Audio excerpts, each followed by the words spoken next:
Hallo und herzlich willkommen zum heutigen Interviewthema Nachhaltigkeit in der Gastronomie. Heute zu Gast Jasmin vom Café Jessup in Berlin.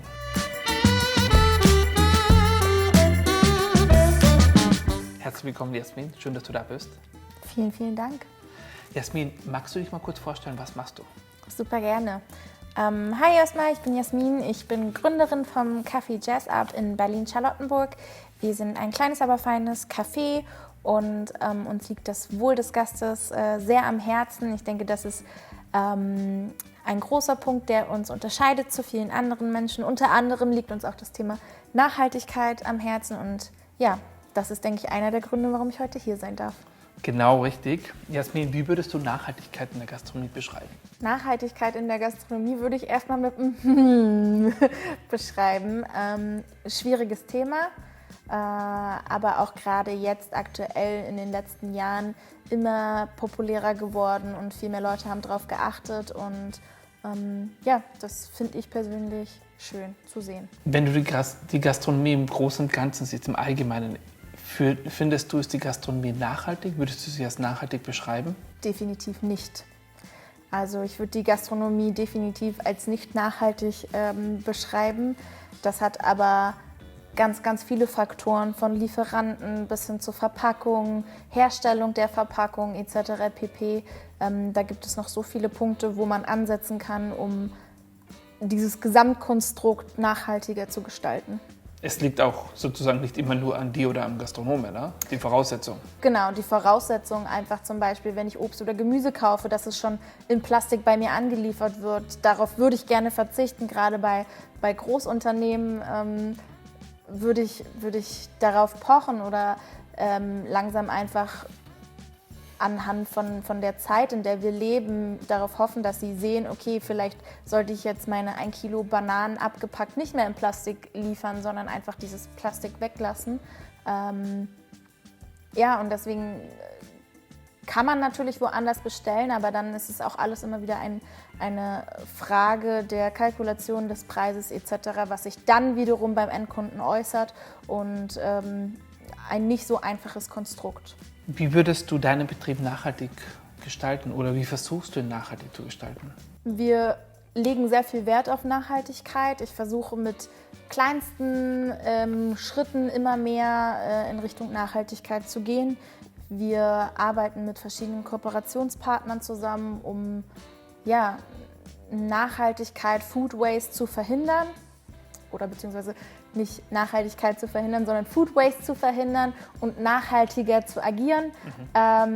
In dem Fall zum Beispiel in Form von Mehrwegbechern und Schüsseln. Also sprich, der Kunde kommt bei uns an, bringt seinen Becher mit und kann den wie eine Pfandflasche bei uns eintauschen oder wenn er eben keinen dabei hat, bekommt er einen neuen und zahlt einen Pfand und kann den bei verschiedenen Kooperationspartnern auch wieder zurückgeben. Aber schon mal ein großer, schöner erster Schritt, was ihr da macht. Ja? Gratuliere. Danke. Was muss getan werden, um die Gastronomie noch nachhaltiger zu machen oder zu gestalten?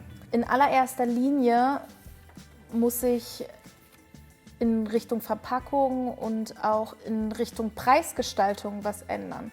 Weil gerne würde ich noch nachhaltigere Verpackungen anbieten, die aber preislich einfach kaum noch zu rechtfertigen sind. Also wenn ich irgendwie eine Suppe für 3 Euro oder 4 Euro verkaufen möchte und mich die Verpackung schon alleine 70 Cent kostet, kriege ich das halt einfach nicht hin. Und das bleibt wiederum beim Endkunden hängen. Und da hast du das Problem, dass nicht jeder bereit ist, dafür zu zahlen. Und das schmälert wiederum deine Zielgruppe oder dein Klientel, weil die anderen sagen, nee, ich gehe mir lieber beim Asia die Suppe für 2,90 holen und die geht dann in Styropor und Plastik raus. Es ist vielen Leuten wirklich gefühlt noch so egal? Dem Kunden, dem Gast, der was kauft dann?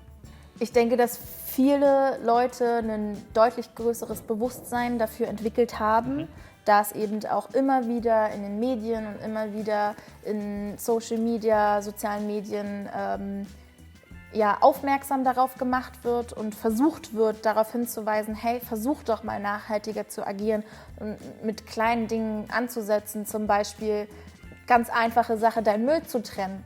Damit würdest du schon viel tun, anstatt alles in eine Tüte zu kloppen und das in die schwarze Tonne zu machen, eben Biomüll, Plastikmüll, Pappmüll ganz einfach zu trennen. Das ist schon mal der erste und einfachste Punkt, um nachhaltiger in der Welt zu agieren. Und würdest du sagen, können auch digitale Tools dabei unterstützen? Auf jeden Fall können digitale Tools die Nachhaltigkeit unterstützen.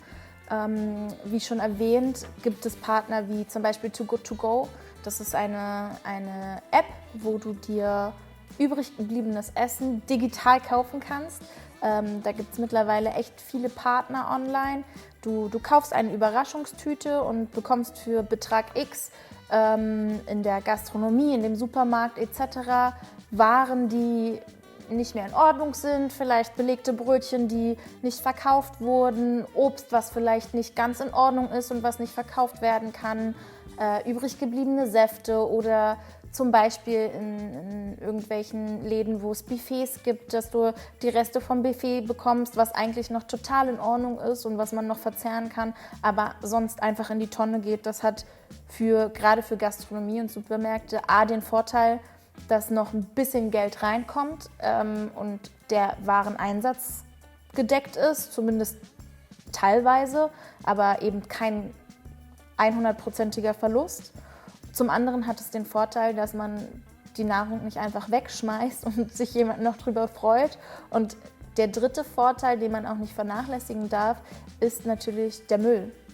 Weil die Nahrung, die nicht mehr verwertet wird, landet im Müll. Und auch das kostet wiederum Geld und ist absolut nicht nachhaltig. Absolut richtiges Denken, sehr schön. Ja.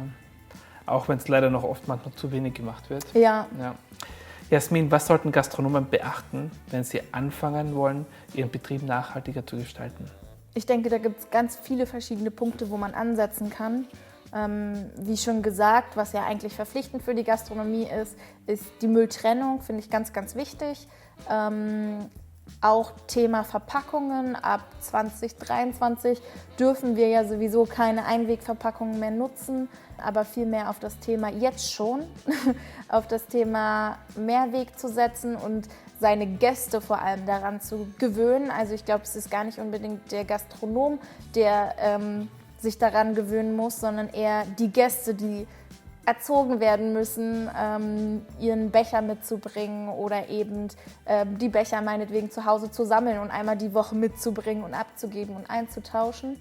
Auch vielleicht die Wahl der Lieferanten etwas anzupassen und zu sagen, hey, hier kriege ich regionale Ware, hier kriege ich Bio-Eier etc. pp. Auch wenn ich nicht biozertifiziert bin, aber vielleicht lege ich Wert darauf zu sagen, hey, ich möchte nachhaltiger, ökologischer und einfach mir und der Umwelt was Gutes tun und achte darauf, auch wenn es ein bisschen mehr kostet, aber das dann eben genauso auch transparent an den Endkunden weitergeben. Und ich glaube, dass da viele Leute auch darauf reagieren werden, positiv darauf reagieren werden. Jasmin, vielen Dank, dass du heute mit dabei warst. Es war sehr spannend mit dir, tolle Tipps auch. Vielen Dank, dass ich dabei sein durfte. Großartig. Auch ihr bleibt weiterhin bei unserem Kanal, abonniert ihn und wir freuen uns auf bald. Ciao. Ciao.